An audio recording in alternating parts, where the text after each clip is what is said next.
what I've learned is when the freelancers is that you need that kind of you need those rules. This is where I've investigated this in the system. It's like, what's the rules that govern our behavior? So even though you're this individual, you know that these are the rules that we play by. And so that, from a community journalism standpoint, is where it gets...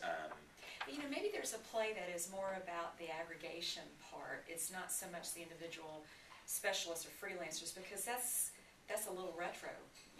We have, in Sarasota, we've always done that for arts coverage. We had, a few arts people on staff, but to the largest extent, we use freelancers. But I'm thinking in terms of how do you capitalize on the community's base of knowledge. I actually think, again, and this is my bias, which shows in Spot Us, which is that model that you said, freelancing, that's the answer, but freelancing is totally integrated, the way you look at it, because it's not a node network, it is a one-to-one communication. There is no organized way. Right. Freelancing is like 50 years old. The only evolution of freelancing is that instead of snail mailing my pitch, I email my pitch, so it's faster.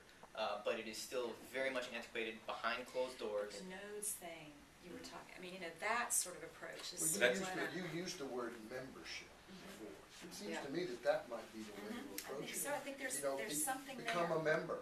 And that means you don't have the obligation to do a freelance article or something like that, but that you have the access to do that if you want to. And you fill out a questionnaire that says, that I don't know. I think I like that idea of pushing a button and saying I want to be involved. I think that's got to be on every website for every newspaper. Yeah. So we've had it. When we started doing crowdsourcing in Cincinnati, we had a thing. We learned a lot about language on this. So the first thing we did for that is we said, become a journalist. Right. They didn't like that. No one signed up. And then it was like, who wants to tell be a your journalist? Tell your story, and no one did that. The thing that got everyone engaged was get published. Ooh, okay. Yeah, and the reason for that is what you're engaging in is the people who, this is a non-nodal network, right? I'm not talking about information nodes, which is totally different. That I would say is pure crowdsourcing model, so you could investigate that.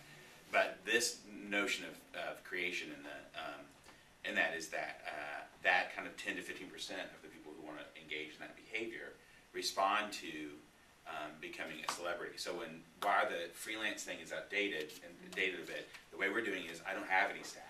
It is 100% freelance, which is not a dated model in the sense that it's completely outsourced everything. Every piece of content generated is completely outsourced. So, but because of that, what we say to the people is the platform that you're writing for with us is about your career, not about our brand. So our brand helps you in your own career as a producer of content and as your own entity.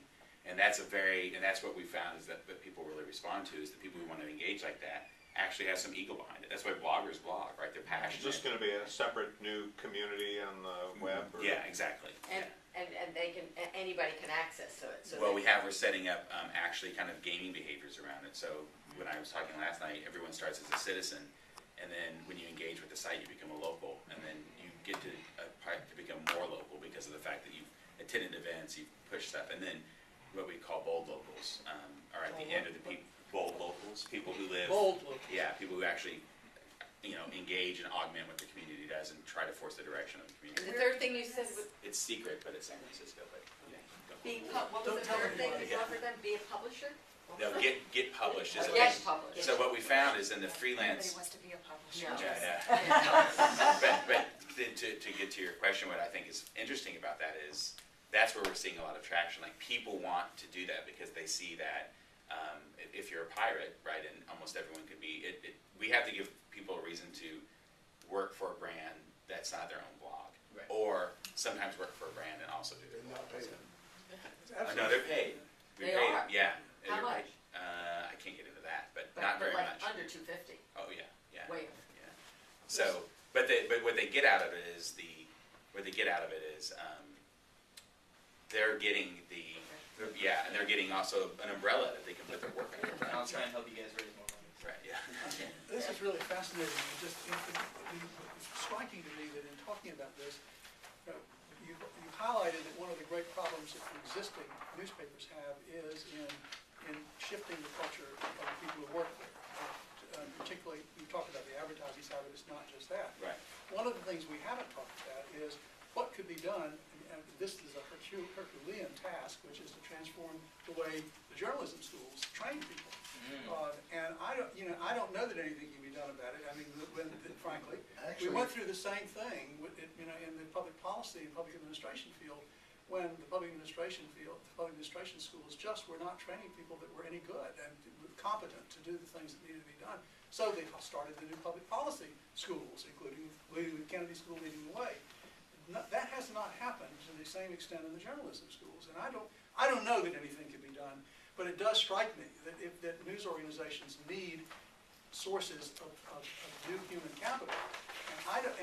And obviously, you've got a generation of people coming along who are web savvy, who are participatory, who do all these things, and I'm not sure that anything can be done in the schools of journalism, frankly. Yeah, But it is something. we had a symposium on that because, which we had all the major deans at, because the worst people we have coming in our newsroom Of journalism schools. students, yeah, because the people that are doing journalism Yeah. are the ones that think about who's teaching journalism. Every journalist that hated what was going on and retreated back into the academic world, right? And we come out and they're like, "Would I want to write a 115-inch story?" And you're like, "No one reads a 115-inch story." So they don't have this. We're getting them with that. We have better luck transforming people who were around back in the day when they had 3 rewrites, right? Because they get it, like, oh, a blog's just like the rewrite desk, So I would just Well, often, the real conflict is ever perfectionism. yeah, that's right. That's And the I'm conflict, and gonna- that's why we have trouble engaging the community, because the community's not gonna do it perfectly.